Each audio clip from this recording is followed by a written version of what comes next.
Hello, online pipe community. Ethan, Parsimonious Piper here, and it is time. It's long past time for another Parsimonious Pipe. This week's Parsimonious Pipe is a 3-star pipe by Lee Rhodesian. In it, I am smoking, surprise, surprise, some Cult Blood Red Moon.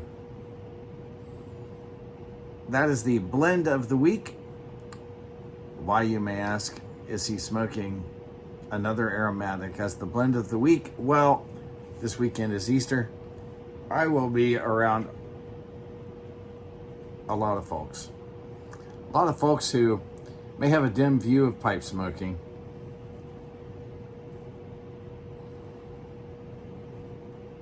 And so we are going to see if Cult Blood Red Moon at least helps in that department. Everybody raves about the room note. We'll see what I think of it by next Tuesday. Anyway, 3-star pipe by Lee Rhodesian. Let's take a closer look.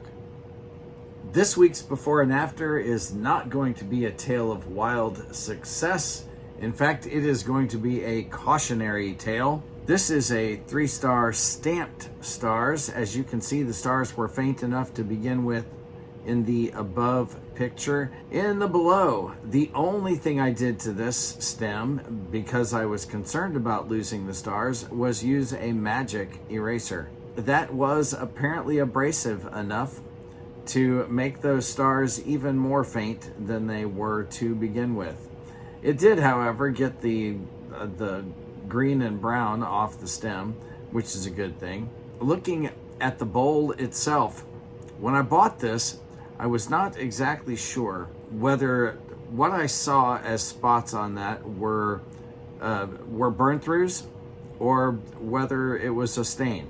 I gambled. Turns out, well, it wasn't a burn through.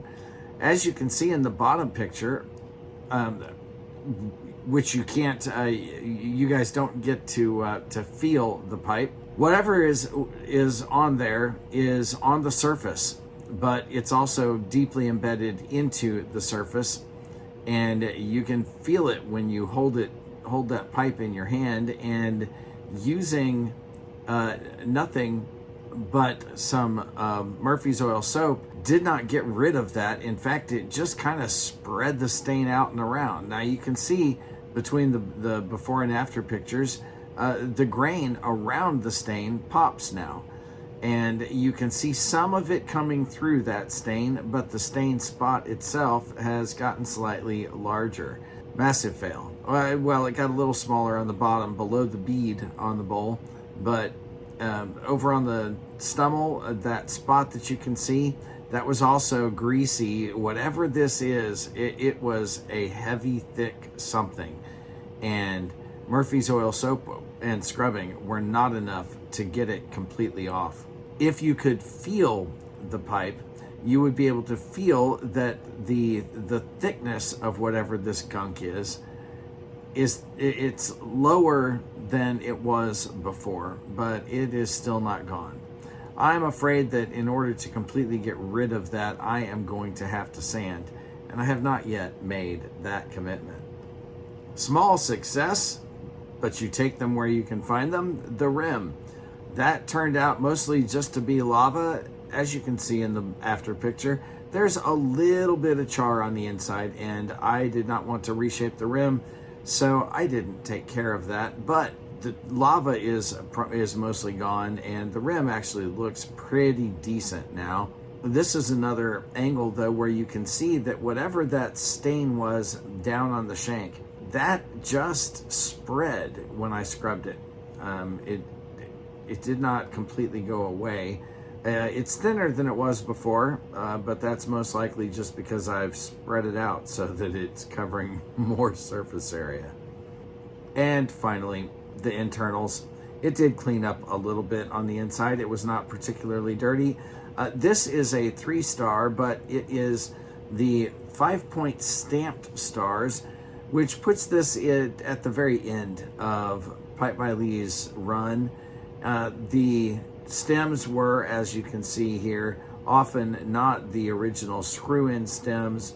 The stinger on this one completely missing, and as you can see, as in the first picture, the stars, that magic eraser did a number on those stars.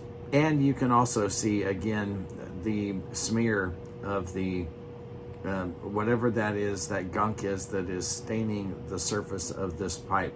However, the internals did come out relatively clean here, and there are a couple of other spots. If I do have to sand this, it won't be terribly bad because there are a couple of fills there. Anyway, the grain is not by far perfect, which is typical of these later year Lees.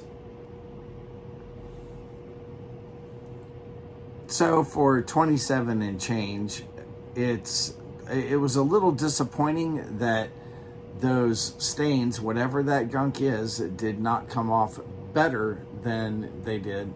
However, it is a shape that I did not have in my collection. And for any of you who are collectors, you know, I've got well over 100 Lees at this point, and I did not have this particular shape, a straight Rhodesian with this saddle stem like that. So I was going to buy it anyway.